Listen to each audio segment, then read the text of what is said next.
शुक्लाम्भरधरं विष्णुं शशिवर्णं चतुर्भुजं प्रसन्नवदनं ध्यायेत् सर्वविघ्नोपशान्तये। यस्य द्विरदवक्त्राद्यं पारिषद्यः परःशतं विघ्नं निघ्नन्ति सततं विश्वक्सेनं तमाश्रये। व्यासं वसिष्ठनप्तारं शक्तिः पौत्रमकल्मषं पराशरात्मजं वन्दे शुकतातं तपोनिधिं। व्यासाय विष्णुरूपाय व्यासरूपाय विष्णवे नमो वै ब्रह्मनिधये वासिष्ठाय नमो नमः। अविकाराय शुद्धाय नित्याय परमात्मने सदैकरूपरूपाय विष्णवे सर्वजिष्णवे यस्य स्मरणमात्रेण जन्मसंसारबन्धनात् विमुच्यते नमस्तस्मै विष्णवे प्रभविष्णवे। ॐ नमो विष्णवे प्रभविष्णवे। श्रीवैशम्पायन उवाच श्रुत्वा धर्मानशेषेण पावनानि च सर्वशः युधिष्ठिरः शान्तनवं पुनरेवाभ्यभाषत। युधिष्ठिर उवाच किमेकं दैवतं लोके किं वाप्येकं परायणं स्तुवन्तः कङ्कमर्चन्तः प्राप्नुयुर्मानवाः शुभम्। को धर्मः सर्वधर्माणां भवतः परमो मतः किं जपन्मुच्यते जन्तुर्जन्म संसारबन्धनात्। श्रीभीष्म उवाच जगत्प्रभुं देवदेवम् अनन्तं पुरुषोत्तमं स्तुवन्नाम सहस्रेण पुरुषः सततोत्थितः तमेव चार्चयन्नित्यं भक्त्या पुरुषमव्ययम् ध्यायान् स्तुवन्नमस्यश्च यजमानस्तमेव च। अनादिनिधनं विष्णुं सर्वलोकमहेश्वरं लोकाध्यक्षं स्तुवन्नित्यं सर्वदुःखातिघो भवेत्। ब्रह्मण्यं सर्वधर्मज्ञं लोकानां कीर्तिवर्धनं लोकनाथं महद्भूतं सर्वभूतभवोद्भवम् एष मे सर्वधर्माणां धर्मोऽधिकतमो मतः यद्भक्त्या पुण्डरीकाक्षं स्तवैरर्चेन्नरः सदा। परमं यो महत्तेजः परमं यो महत्तपः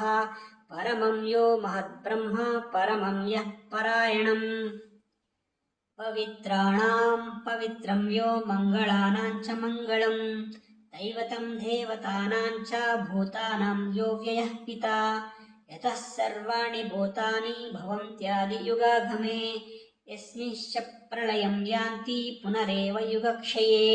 तस्य लोकप्रधानस्य जगन्नाथस्य भूपते विष्णोर्नाम सहस्रं मे शृणु पापभयापहम्। यानि नामानि गौणानि विख्यातानि महात्मनः ऋषिभिः परिगीतानि तानि वक्ष्यामि भूतये। ऋषिर्नाम्नां सहस्रस्य वेदव्यासो महामुनिः छन्दानुष्टुप् तथा देवो भगवान् देवकीसुतः अमृतांशोद्भवो बीजं शक्तिर्देवकीनन्दनः त्रिसामाहृदयं तस्य शान्त्यर्थे विनियुज्यते विष्णुं जिष्णुं महाविष्णुं प्रभविष्णुं महेश्वरम् अनेकरूपदैत्यान्तां नमामि पुरुषोत्तमम्। अस्य श्रीविष्णोर्दिव्यसहस्रनामस्तोत्रमहामन्त्रस्य श्रीवेदव्यासो भगवान् ऋषिः अनुष्टुप् छन्दः श्रीमहाविष्णुः परमात्मा श्रीमन्नारायणो देवता अमृतांशोद्भवो भानुरुतिबीजं देवकीनन्दनः सृष्टेति शक्तिः उद्भवः रक्षोभणो देव इति परमो मन्त्रः शङ्खभृन्नन्दकी चक्रीति कीलकं शाङ्खधन्वा गदाधर इत्यस्त्रं रथाङ्गपाणिरक्षोभ्य इति नेत्रं त्रिसामासामगः सामेति कवचम् आनन्दं परब्रह्मेति योनिः ऋतुः सुदर्शनः काल इति दिग्बन्धः श्रीविष्णुरूप इति ध्यानं श्रीमहाविष्णुप्रीत्यर्थे सहस्रनामजपे विनियोगः। ध्यानम् क्षेरोदन्मत्प्रदेशे शुचिमणिविलसत्सैकते मौक्तिकानां माला क्लुप्तासनस्तस्फटिकमणिनिभैर्मौक्तिकैर्मण्डिताङ्गः शुभ्रैरभ्रैरदभ्रैरुपरिविरचितैः मुक्तपीयूषवर्षैः आनन्दीनः पुनीयाधरिनलिनगदाशङ्खपाणिर्मुकुन्दः बहुः पादौ यस्य नाभिर्व्यदसुरनिलश्चन्द्रसूर्यौ च नेत्रे कर्णावाशाः शिरोद्योर्मुखमपि दहनो यस्य वास्तेयमब्धिः अन्तस्तं यस्य विश्वं सुरनरखगघोगोभिगन्धर्वदैत्यैः चित्रं रम्यते तं त्रिभुवनवपुषं विष्णुं ईशं नमामि। ॐ नमो भगवते वासुदेवाय। शान्ताकारं भुजगशयनं पद्मनाभं सुरेशं विश्वाधारं गगनसदृशं मेघवर्णं शुभाङ्गं लक्ष्मीकान्तं कमलनयनं योगिभिर्ध्यानगम्यं वन्दे विष्णुं भवभयहरं सर्वलोकैकनाथं मेघश्यामं पीतकौशेयवासं श्रीवत्साङ्कं कौस्तुभोद्भासिताङ्गं पुण्योपेतं पुण्डरीकायताक्षं विष्णुं वन्दे सर्वलोकैकनाथम्। नमः समस्तभूतानाम् आदिभूताय भूभृते अनेकरूपरूपाय विष्णवे प्रभविष्णवे सशङ्खचक्रं सकिरीटकुण्डलं सपीतवस्त्रं सरसीरुहेक्षणं सहारवक्षस्थलशोभिकौस्तुभं नमामि विष्णुं शिरसा चतुर्भुजं छायायां पारिजातस्य हेमसिंहासनोपरि आसीनमम्बुधश्याममायताक्षमलङ्कृतम् चन्द्राननं चतुर्बाहुं श्रीवत्साङ्कितवक्षसं रुक्मिणी सत्यभामाभ्यां सहितं कृष्णमाश्रये। ॐ विश्वं विष्णर्वषट्कारो भूतभव्यभवत्प्रभुः भूतकृद्भूतकृद्भावो भूतात्मा भूतभावनः भूतात्मा परमात्मा च मुक्तानां परमागतिः अव्ययः पुरुषः साक्षी क्षेत्रज्ञोऽक्षर एव च योगो योगविदां नेता प्रधानपुरुषेश्वरः नारसिंहवः श्रीमान् केशवः पुरुषोत्तमः सर्वः शर्वः शिवः स्थाणुर्भूतादिरव्ययः सम्भवो भावनो भर्ता प्रभवः प्रभुरीश्वरः स्वयंभू शम्भुरादित्यः पुष्कराक्षो महस्वनः अनाधिनिधनो दाता विधाता दातुरुत्तमः अप्रमेयो ऋषिकेशः पद्मनाभो मरप्रभुः विश्वकर्मा मनुस्तस्त्वास्तविष्टस्तविरो ध्रुवः अग्राह्यः शाश्वतो कृष्णो लोहिताक्षः प्रदर्दनः प्रभूतस्त्रिककुब्धामा पवित्रं मङ्गलं परम् ईशानः प्राणदः प्राणो ज्येष्ठः श्रेष्ठः प्रजापतिः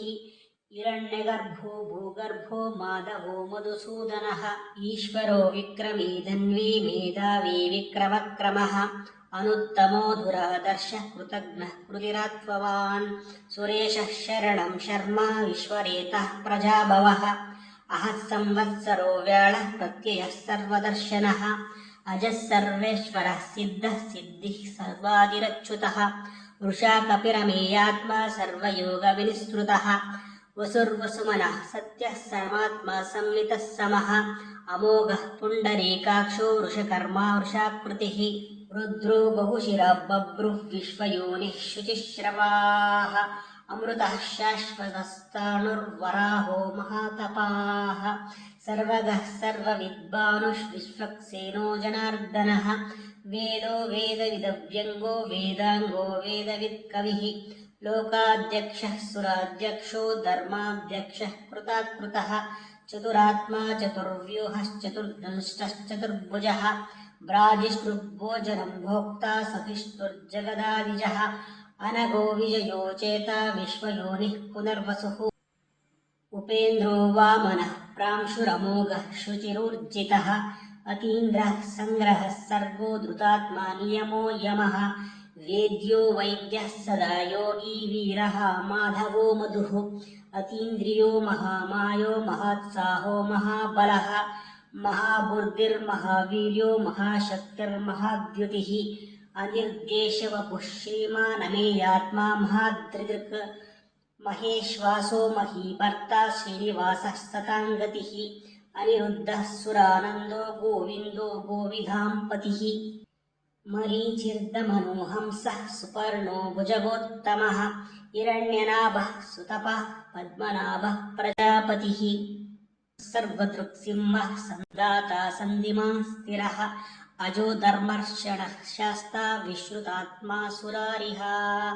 गुरुर्घृतमो धाम सत्यः सत्यपराक्रमः निमिषो निमिषस्रग्वी वाचस्पतिरुधारवीः अग्रणी ग्राह्मणी श्रीमां न्यायो नेता समीरणः सहस्रमूर्धा विश्वात्मा सहस्राक्षः सहस्रपात् आवर्तनो निवृत्तात्मा संवृत्तः सम्प्रमर्दनः अहः संवर्तको वह्निरनिलोधरणीधरः सुप्रसादः प्रसन्नात्मा विश्वदृग्विश्वभुग्विभुः सत्कर्ता संस्कृतः साधुर्जहुर्नारायणोन्नरः असङ्ख्येयो प्रमेयात्मा विशिष्टः शिष्टकृच्युचिः सिद्धार्थः सिद्धसङ्कल्पः सिद्धिदः सिद्धिसाधनः वृषाही वृषभो विष्णुर्वृषपर्वो वृषोदरः वर्धनो वर्धमानश्च विविक्तः श्रुतिसागरः सुभुजो दुर्धरो वाग्मी महेन्द्रो वसुदो वसुः नैकरूपो बृहद्रूपः शिखिविष्टः प्रकाशनः ओजस्तेजोदुतिधरः प्रकाशात्मा प्रतापनः वृद्धस्पष्टाक्षरो मन्त्रश्चन्द्रांशुभास्करद्युतिः अमृताशोद्भवो भानुः शशबिन्दुः सुरेश्वरः औषधं जगतः सेतुः सत्यधर्मपराक्रमः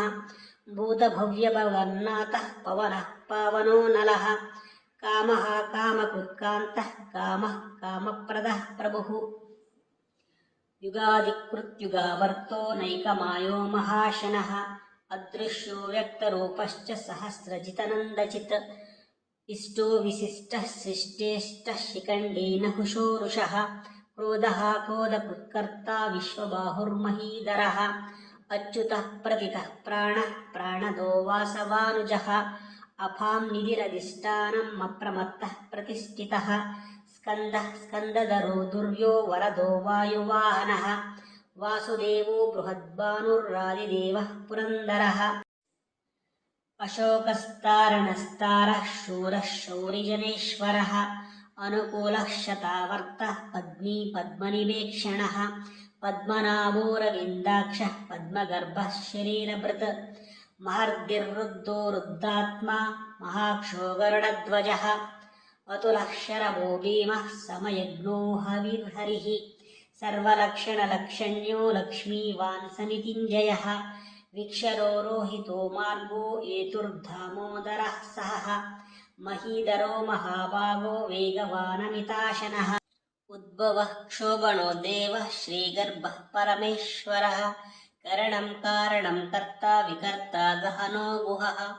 व्यवसायो व्यवस्थानः संस्थानः स्थानदो ध्रुवः परर्धिः परमः स्पष्टः तुष्टः पुष्टः शुभेक्षणः रामो विरामो विरजो मार्गो नेयो नयोन्नयः वीरः शक्तिमतां श्रेष्ठो धर्मो धर्मविदुत्तमः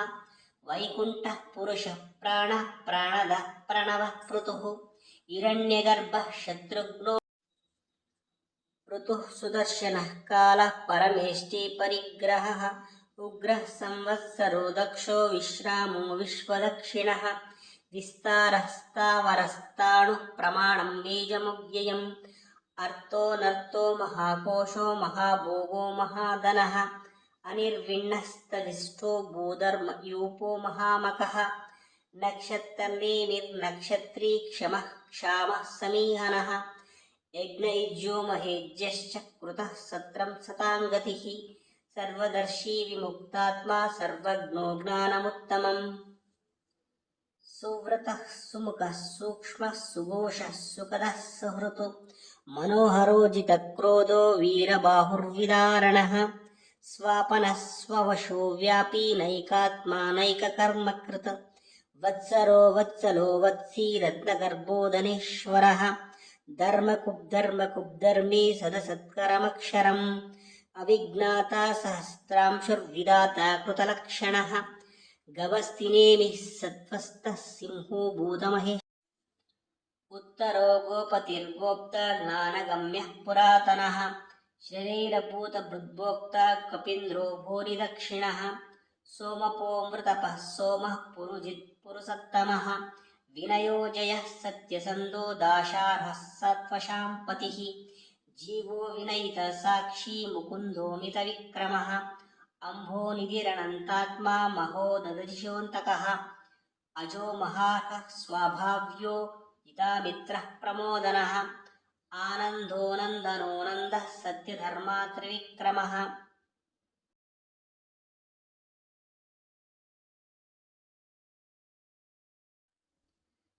महर्षिः कपिलाचार्यः कृतघ्नो मेदिनीपतिः त्रिपदस्त्रिदशाध्यक्षो महाशृङ्गः कृतान्तकृत् महावराहो गोविन्दः सुषेणः कनकाङ्गदी गुह्यो गभीरो गहनो गुप्तश्चक्रगदाधरः वेदः स्वाङ्गोजितः कृष्णो दृढः सङ्कर्षणोच्युतः वरुणो वारुणो वृक्षः पुष्कराक्षो महामनाः भगवान् भगः नन्दी वनमाली अलायुधः आदित्यो ज्योतिरादित्यः सहिष्णुर्गतिसत्तमः सुधन्वा कण्डपरुषुर्धारणोद्रविणप्रदः दिवः स्पृक् सर्वदृग्व्यासो त्वचस्पतिरयो निजः त्रिसामासामगः सामा निर्वाणं भेषजं विशक् सन्न्यासकृच्चमः शान्तो निष्ठा शान्तिः परायणम् शुभाङ्गः शान्तिदः स्रष्टा कुमुदः कुवलेशयः गोहितो गोपतिर्गोप्ता वृषभाक्षो वृषप्रियः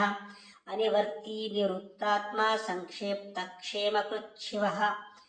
श्रीवत्सवक्षः श्रीवासः श्रीपतिः श्रीमतां वरः श्रीधः श्रीशः श्रीनिवासः श्रीनिधिः श्रीविभावनः श्रीधरः श्रीकरः श्रेयः श्रीमान् लोकत्रयाश्रयः स्वक्षः स्वङ्गः शतानन्दो नन्दिर्ज्योतिर्गणेश्वरः विजितात्मा विधेयात्मा सत्कीर्तिश्चिन्नसंशयः उदीर्णः सर्वतश्चक्षुस्वरीशः शाश्वतस्थिरः भूषयो भूषणो भूतिर्विशोकः शोकनाशनः अर्चिष्मानर्चितः कुम्भो विशुद्धात्मा विशोदनः अनिरुद्धो प्रतिरतः प्रद्युम्नो मितविक्रमः कालनेमिनिहावीरः शौरिः शूरजनेश्वरः त्रिलोकात्मा त्रिलोकेशः केशवः केजिहारिः कामदेवः कामपालः कामी कान्तः कृतागमः अनिर्देशवपुर्विष्णुर्वीरो नन्तो धनुञ्जयः ब्रह्मण्यो ब्रह्मकृद्ब्रह्मा ब्रह्म ब्रह्मविवर्धनः ब्रह्मविद्ब्राह्मणो ब्रह्मी ब्रह्मज्ञो ब्राह्मणप्रियः महाक्रमो महाकर्मा महातेजा महोरगः महाक्रतुर्महायज्वा महायज्ञो महाहविः स्तव्यस्तवप्रियः स्तोत्रं स्तुतिस्तोतारणप्रियः पूर्णः पूरयिता पुण्यः पुण्यकीर्तिरनामयः मनोजवस्तीर्थकरो वसुरेता वसुप्रदः वसुप्रदो वासुदेवो वसुर्वसुमनाहविः सद्गतिः सत्कृतिः सत्ता सद्भूतिः सत्परायणः शूरसेनो यदुश्रेष्ठः सन्निवासः सुयामुनः भूतावासो वासुदेवः सर्वासुनिलयो नलः दर्पः विश्वमूर्तिर्महामूर्तिर्दीप्तमूर्तिरमूर्तिमान् अनेकमूर्तिरव्यक्तः शतमूर्तिः शताननः एकोनैकः सबः किञ्चित्तत्पदमनुत्तमम् लोकबन्धुर्लोकनाथो माधवो भक्तवत्सलः सुवर्णवर्णो हेमाङ्गो वराङ्गश्चन्दनाङ्गदी वीरः विषमः शून्यो घृताशीरश्चलश्चलः अमानी मानधो मान्यो लोकस्वामी त्रिलोकदृक् सुमेधा मेधजोदन्यः सत्यमेधाधराधरः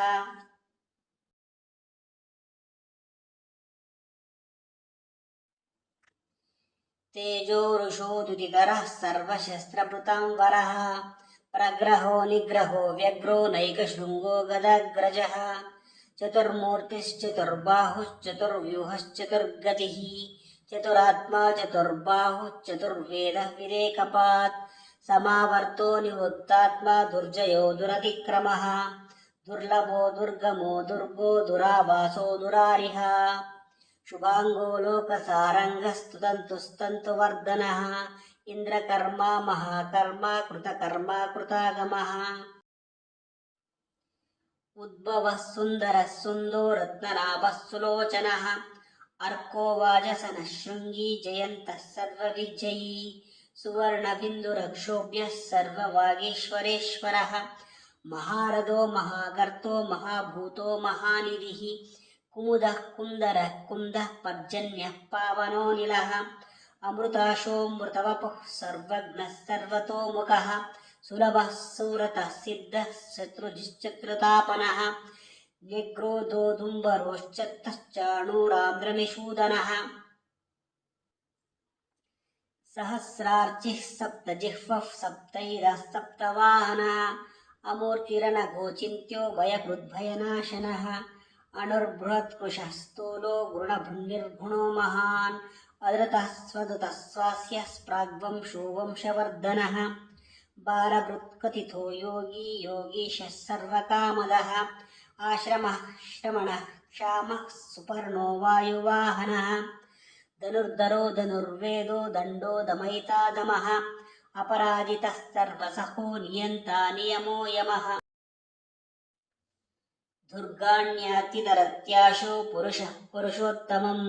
स्तुवन्नाम सहस्रेण नित्यं भक्तिसमन्वितः वासुदेवाश्रयो मर्थ्यो वासुदेवपरायणः सर्वपापविशुद्धात्मा याति ब्रह्मसनातनम् न वासुदेवभक्तानामशुभं विद्यते क्वचित् जन्म मृत्युजरा व्याधि भयं नैवोपजायते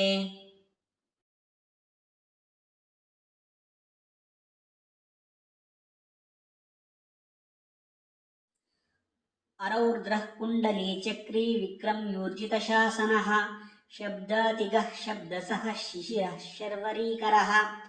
अक्रूरः पेशलो दक्षो दक्षिणः क्षमिणां वरः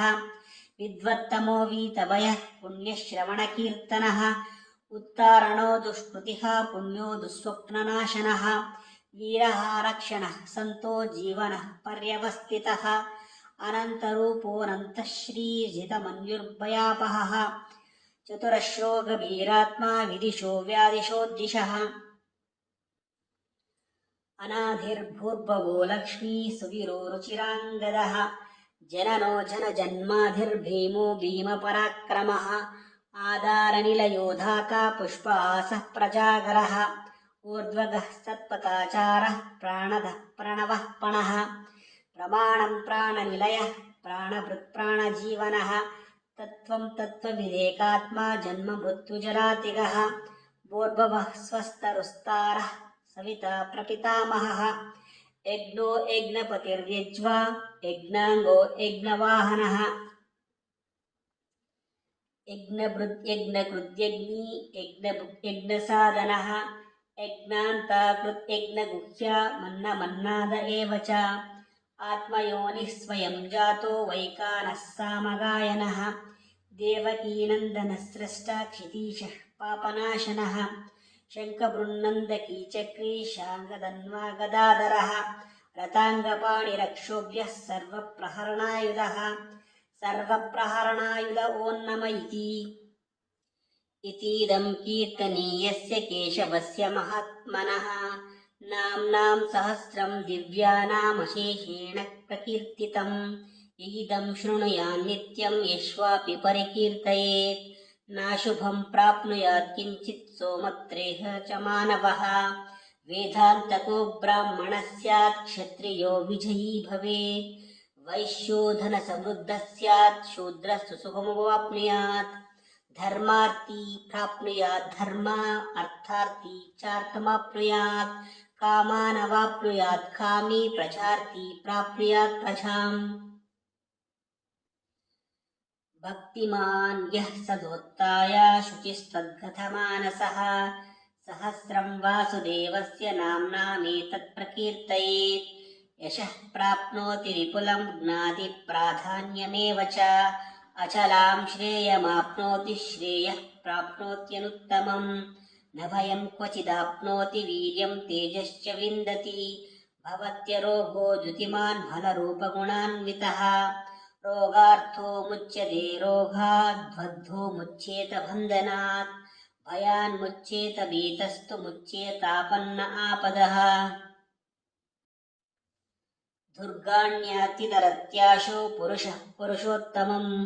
स्तुवन्नाम सहस्रेण नित्यं भक्तिसमन्वितः वासुदेवाश्रयो मर्थ्यो वासुदेवपरायणः सर्वपापविशुद्धात्मा याति ब्रह्म सनातनम्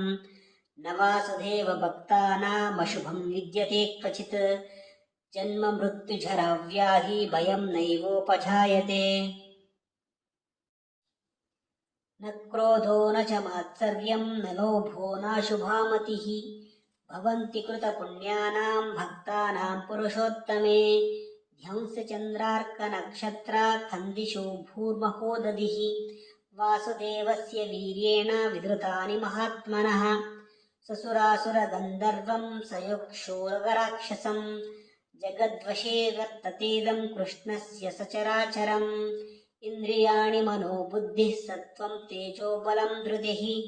वासुदेवात्मकान्याहुः क्षेत्रं क्षेत्रज्ञ एव च सर्वागमानामाचारः प्रथमं परिकल्पते आचारप्रभवो धर्मो धर्मस्य प्रभुरच्युतः ऋषयः पितरो देवा महाभूतानि दातवः जङ्गमं चेदं जगन्नारायणोद्भवम् योगो ज्ञानं तथा साङ्ख्यं विद्या शिल्पादिकर्म च वेदः शास्त्राणि विज्ञानमेतत्सर्वं जनार्दनात् एको विष्णुर्महद्भूतं पृथग्भूतान्यनेकशः त्रैलोकान्वाप्य भूतात्मा भुङ्क्ते विश्वभुगव्ययः इमं स्तवमदीयानाः श्रद्धा भक्तिसमन्वितः युज्येतात्मसुखक्षान्तिः स्त्रीधृतिस्मृतिकीर्तिभिः श्रीभगवानुवाच यो मां नाम सहस्रेण स्तोतुमिच्छति पाण्डव सोऽहमेकेन श्लोकेन स्तुत एव न संशयः स्तुत एव न संशय ओन्नम इति व्यास उवाच वासनाद्वासुदेवस्य वासितं भुवनत्रयम् सर्वभूतनिवासोऽसि वासुदेव नमोऽस्तु ते श्रीवासुदेव नमोऽस्तु त ॐ नम इति पार्वत्युवाच केनोपायेन लघुना विष्णोर्नाम सहस्रकं पठ्यते पण्डितैर्नित्यं श्रोतुमिच्छाम्यहं प्रभो ईश्वर उवाच श्रीराम राम रामेति रमे रामे मनोरमे सहस्रनाम तत्तुल्यं रामनाम वरानने श्रीराम राम रामेति रमे रामे मनोरमे सहस्रनाम तत्तुल्यं रामनाम वरानने श्रीराम राम रामेति रमे रामे मनोरमे सहस्रनाम तत्तुल्यं रामनाम वरानने रामनाम वरानन ॐ नम इति ब्रह्मोवाच